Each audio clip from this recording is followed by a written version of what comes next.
probably the Grand Theft Auto because it's great for stress release and yeah, good to release your stress out by running things over and shooting people. I would say Call of Duty would be the most enjoyable because it essentially takes skills for killing people, like headshotting, all that stuff. Unlike the other two, you don't really just push through buttons and yeah. The game that I liked playing was Grand Theft Auto because I liked the fact that you could go around and beat up people and that you have power and control over the game.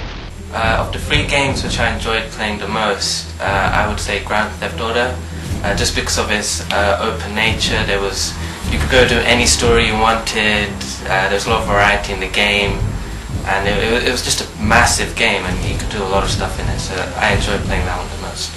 The game that I enjoy the most would be Grand Theft Auto. I just like the flexibility and freedom that it gives the players to basically do whatever they want, roam around the streets, drive cars. You don't really get that in many games, and that's what Grand Theft Auto is known for.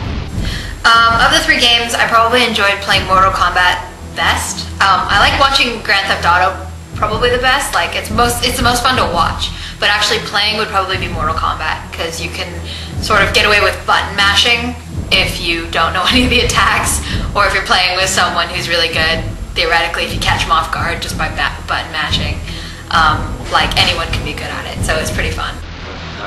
Call of Duty because it's got heaps of guns and it's fun to play. Out of these 3 games, I'll probably choose GTA as one of my favorite ones. That's because it's probably the least violent one, and because to some extent it does relieve your stress. I mean, you can't really hit people like that in reality, but in games you sort of can.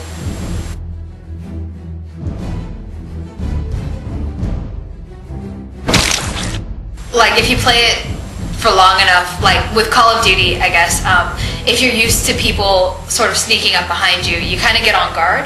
But I wouldn't say that you ever, or like at least I've never experienced where like, you know, after playing it I want to punch someone or like shoot somebody or something. Like I wouldn't say that there's any like lasting attitude changes as far as that goes.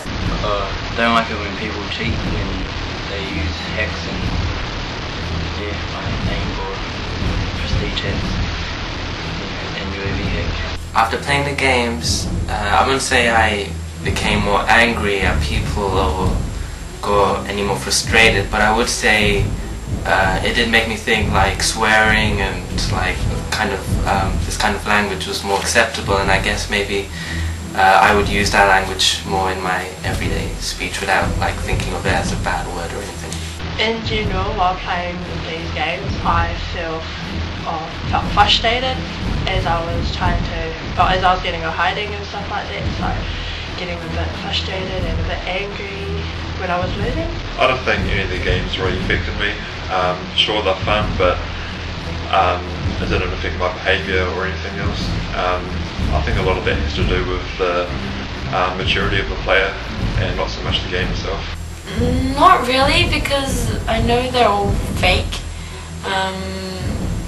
I've seen people get really angry, but I mean I don't spend that much time on games, so I can't really say that I experience those changes.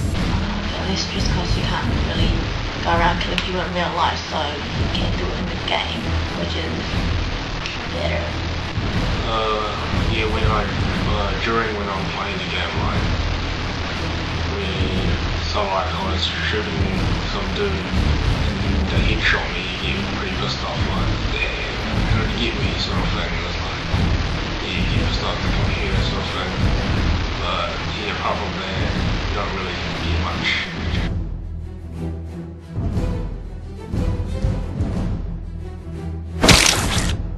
I think they do in younger players as they spend more time on the game, and the longer they play, the more the game instills in them. Yeah, I think these games could leave a lasting impression on players, in particular young people. Grand Theft Auto, for example, features things like killing people, obviously, hijacking cars, picking up prostitutes, and if you have a young person playing that game, as an 8-year-old or a 9-year-old, that's going to sort of influence their mentality, I think.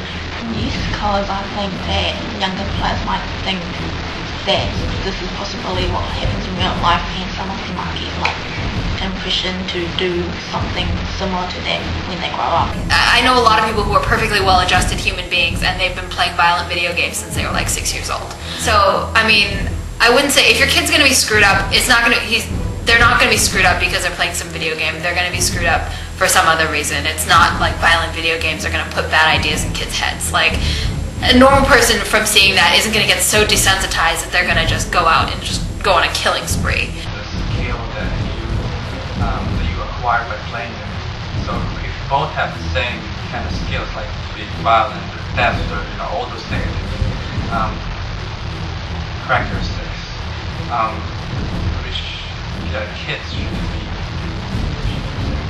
I was gonna disagree with it because in Grand Theft Auto you can pick up a van, you can pick up other things, you just hit some random people, or drive around, and, just run over someone on the sidewalk, and you can't really. You can actually drive around the city and do those things, but you can't really just pick up a gun and start shooting things around. I think for very young players, around like 6 or 7 or slightly older than that, it would have a lasting impression on them. I mean, they might get like attitude problems. They might be slightly more ruder because what they see on like TV and games would obviously have an impact on their life.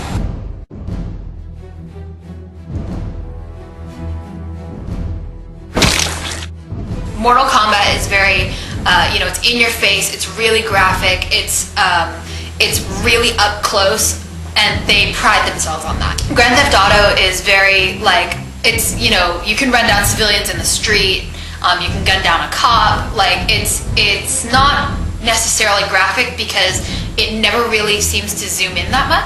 Call of Duty always has the sort of like moral high ground. Like if you're sneaking up on someone and you like stab them in the side, like you're gonna get some blood on your hands, or like you're gonna see blood spatter, and like if you snipe someone, you're gonna see some brain spatter or whatever. But it's not like you always have the moral high ground with that because you're supposed to be fighting for the side of good. I think one of the main appeals of Mortal Kombat is the violence. The gory scenes, the head getting cut off and being impaled on a spike. I think that's why a lot of players enjoy the game and why it got so much fame and momentum. So I think the violence in that game is what kind of made it. I think a game like Call of Duty, the violence sort of becomes justified because of the fact that you're fighting for your own country. You're fighting terrorists, that kind of thing, in Afghanistan or Iraq, as opposed to Grand Theft Auto, where it's just the violence is just straight criminal. Mortal Kombat is very, very violent. It's far from reality. It is more concerned with showing blood and showing yucky scenes.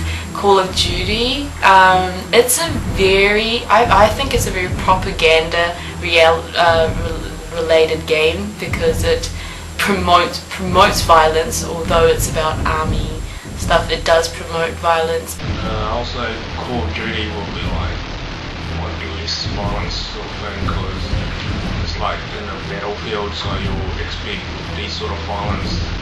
Whereas like Mortal Kombat, which is like really, what do you say, disgusting sort of graphics.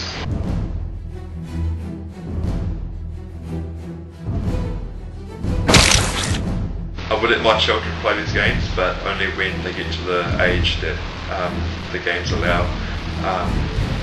For example, Grand Theft Auto is R18 based, which I think is perfect for that kind of game just because of what it offers. Probably because it's fun to play games. If I did let them play, I was always planning to. I would always play with them instead, like not on their own. Like play Grand Theft Auto with them or Call of Duty, go co-op or something. But the violence itself, that aspect doesn't bother me. I mean, I think I can teach my own kids what's right and wrong. I won't let my children to play those games, those violent games, because the thing that these games teach those kids are not appropriate for those age. No, I would not promote it to my children. It is extremely violent. I only played it because my friends had it. My parents never bought me anything like that. And I'm actually glad they did it, and I'm glad my brothers aren't that into those violent games.